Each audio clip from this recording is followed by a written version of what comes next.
Okay, what's up? Welcome again sa ating panibagong video. Ngayon na lang yata ulit ako makakapag-video. Ngayon na lang ako ginanahan. And for today's video ay May 7 ngayon. At ang May 7 ay especially sa aming dalawa kasi ito ay anniversary namin. First anniversary ng OVR ko. Siyempre dahil anniversary namin ngayon, naisipan namin ng staycation dito lang naman sa malapit sa may Morong Rizal. Nakalimutan ko yung pangalan yun. Sa may Dargis Farm staycation yan. Mag-i-in kami ng alas 5 ng hapon, tapos ang out namin kinabukasan ng alas 2 ng hapon. Bale 21 hours siya. Siyempre, naisip din namin na mag-unwind. Kasi usual, lagi naman kami nag-unwind. Hindi na baka sa amin yan. Pero para maiman naman.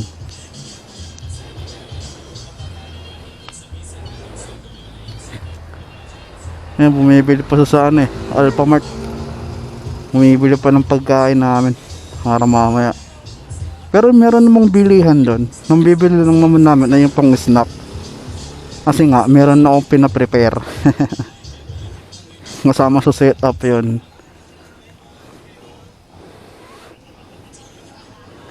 Minsan lang naman mangyari to Kaya lubusin na natin. Buti ngayon tumapat sa araw na wala kaming hayo pareho. Martes, walang duty. Siya, may trabaho siya, papasok, pero mamaya pa naman yan. Alas 10 ng gabi. Kaya makakapagpahinga pa.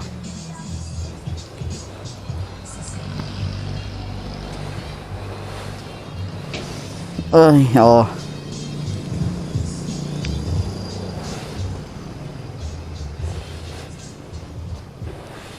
Masarap talaga mag-celebrate pag may kasama ang mahalaga sa buhay mo. Yan na, palabas na.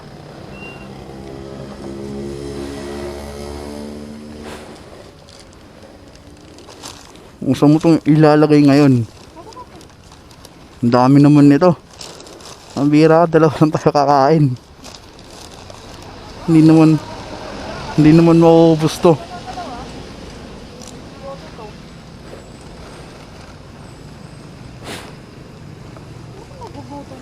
Hindi, wow.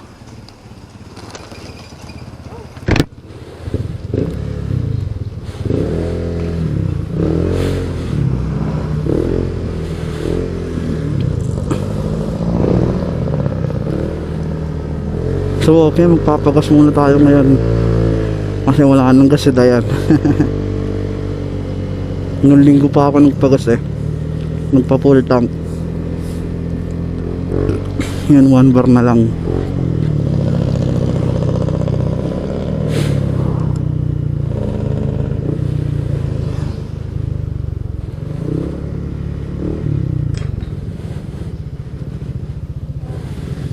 BRB.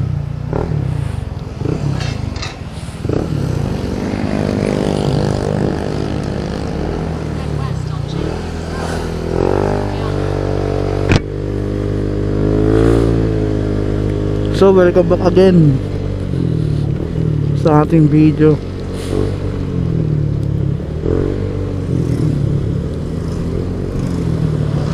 Sabi kay Google Map 16 minutes na lang tayo.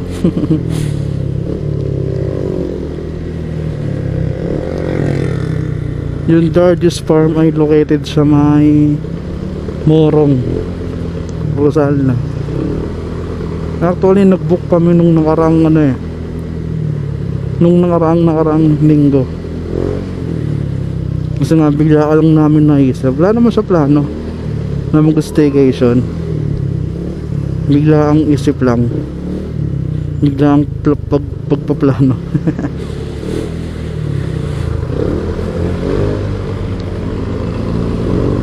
Ngayon, mabait naman yung mga staff nila doon. Okay naman, friendly. Sa chat pa lang talagang maayos na kausap.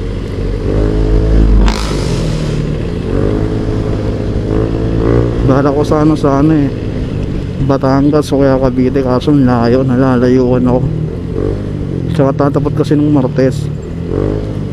May pasok kasi siya. Okay na yung malapit lang.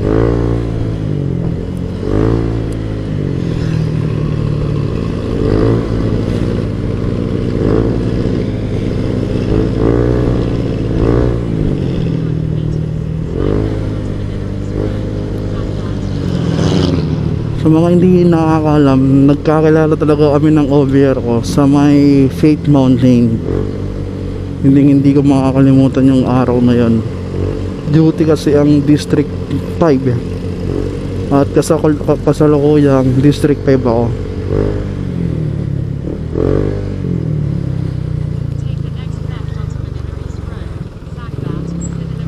At dahil duty ang District 5, sumama siya. Hindi ko naman alam. Yun, doon nagsimula. Una, parang biro-biro lang. Ganun ganon. Hanggang sa di nagtagal, ayun. Nagsimula sa pagkakaibigan hanggang sa napunta sa pagkakaibigan. Walastik.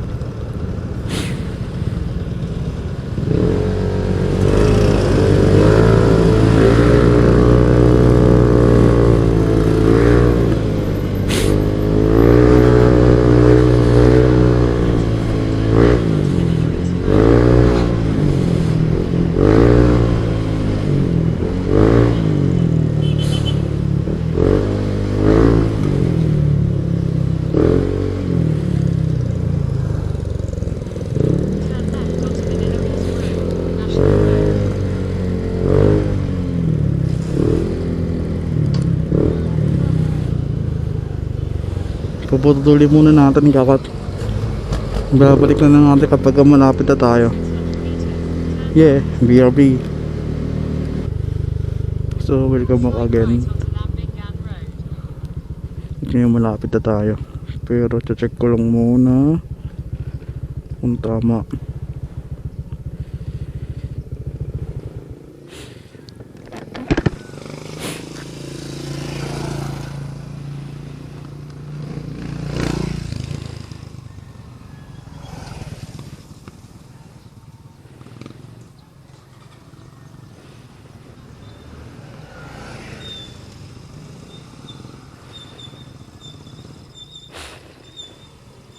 Okay, let's go.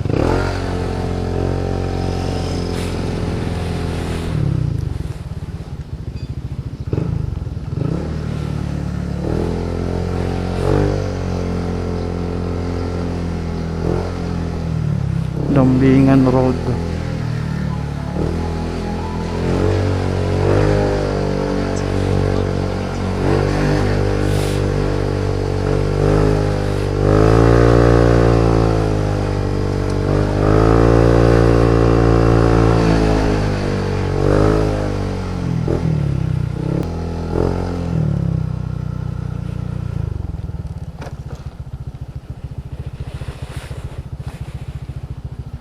In 200 meters, turn right. Turn right.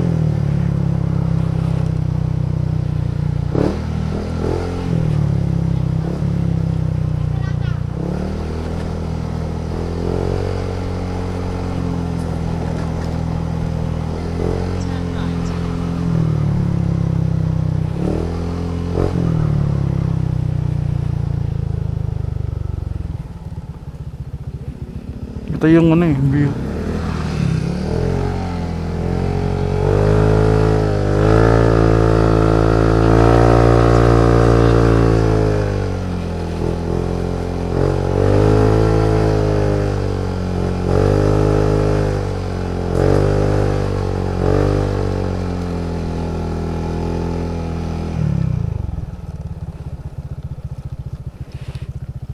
Katapos pagligo,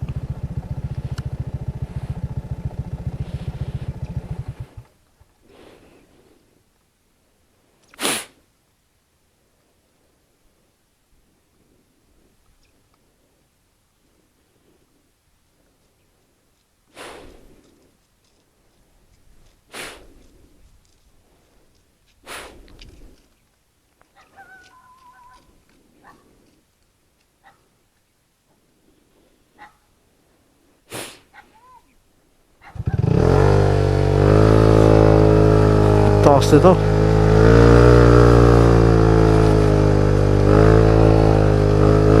Murong to, ang murong.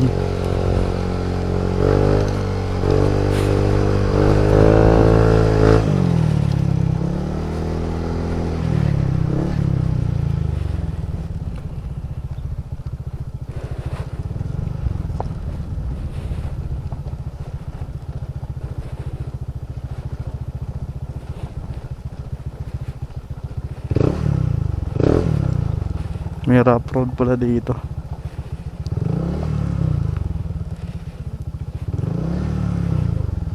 Ah, ito. Paliko.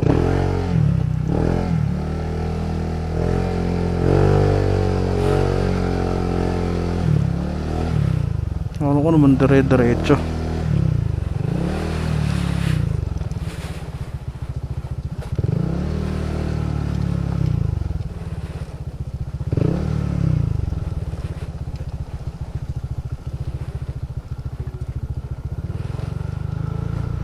Take the next left, then turn right.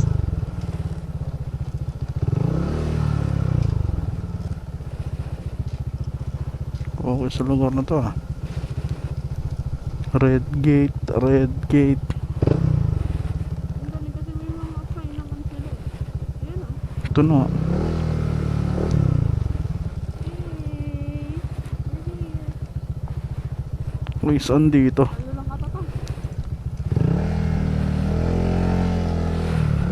Pababa.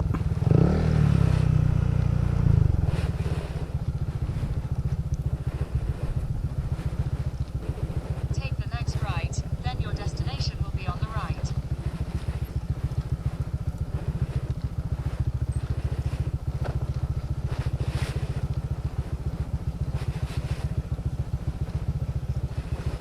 Lusong pala siya.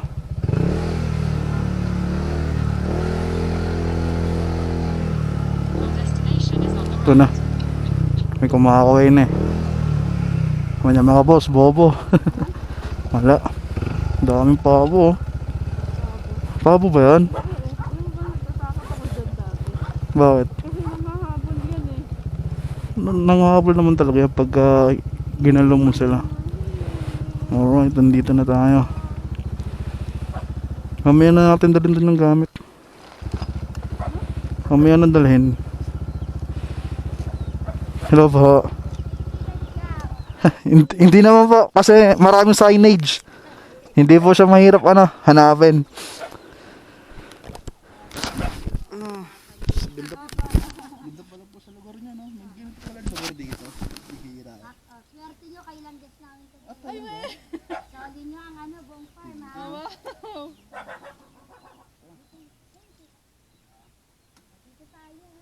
Sige po, sunod na po kami.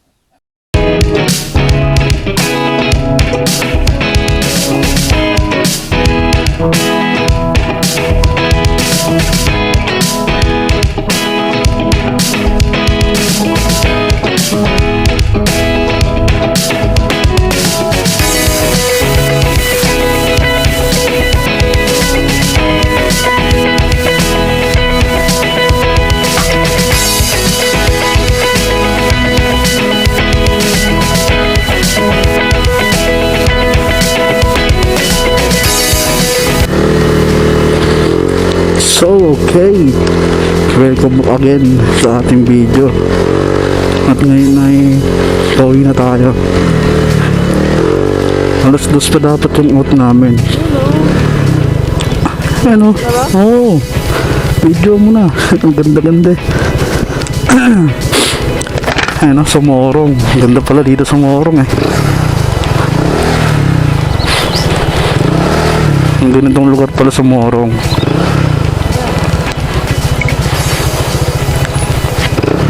Liblib to, liblib dulo.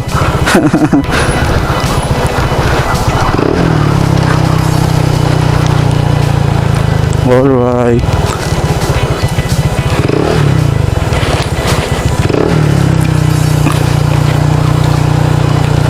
Take the next left.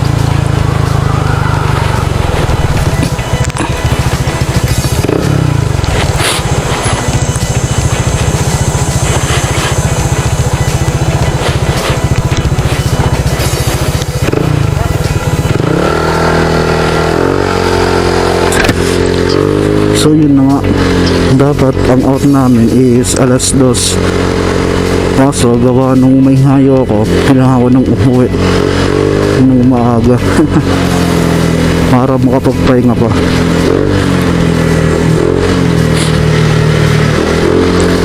So sa Dargis Farm, maraming pagpipilian na pwede mong tuluyan na staycation. Marami silang option.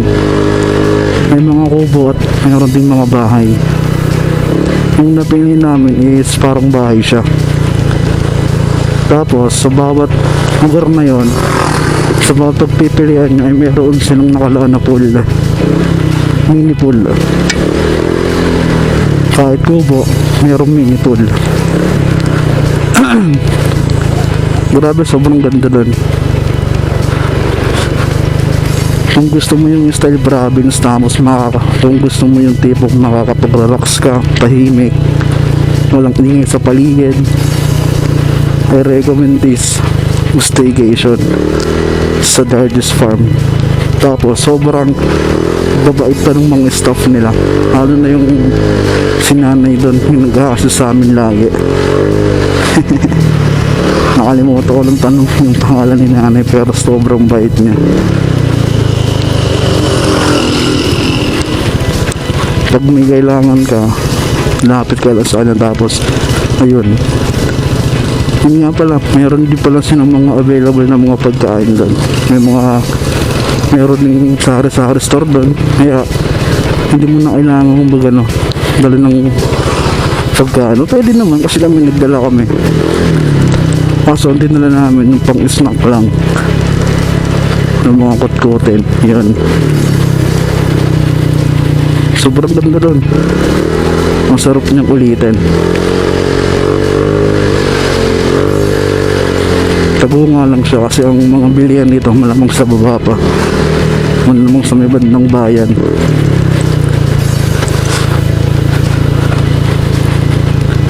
So ito yung napili namin pagtutuluyan. Ayan, nakikita nyo naman, sinabi ko na rin yung presyo para may idea kayo. Tapos nag-additional ako ng tawag dito, yung kaninang romantic dinner. Yan din yung presyo. Kaya ang total namin na gastos parang nasa yata 5,000. Nag-down muna kami ng 1K, tapos hinigay na namin yung balance pagpunta namin doon. Pag pagpapareserve kayo, kontakin nyo lang. Tapos hindi na siya refundable. Kumbaga bawa, nagpa-reserve kayo ng ganung araw, ako sa araw na hindi kayo nakapunta, hindi nyo na bababa yung 1,000 yung down nyo. Pero yun nga, sobrang sulit ng lugar na yan, nakaka-relax. Grabe, enjoy na enjoy ako. Nawala pa samantala yung stress. Talagang perfect para sa kung gusto mo mag-bonding. Ayun, meron doon silang bonfire doon, kaso may additional fee yun. Video okay, meron din, kaso may oras siya, hindi siya pwedeng 24 hours.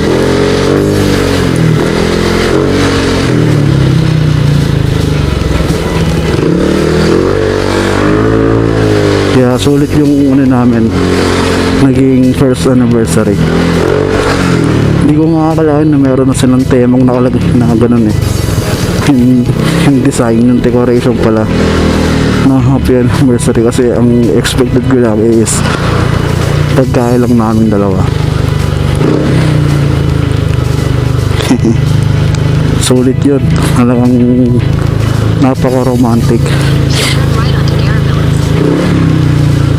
Sobrang tahimik niya. Hindi na nga, pauwi na tayo.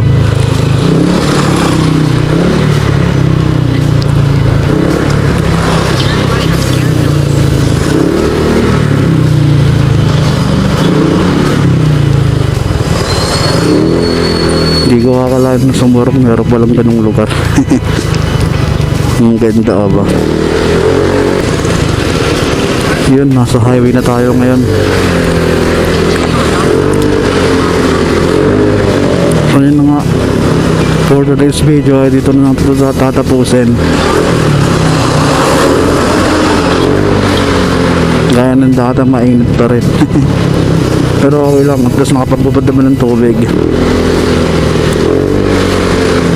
So, salamat ulit sa mga nanood at sa mga manonood pa.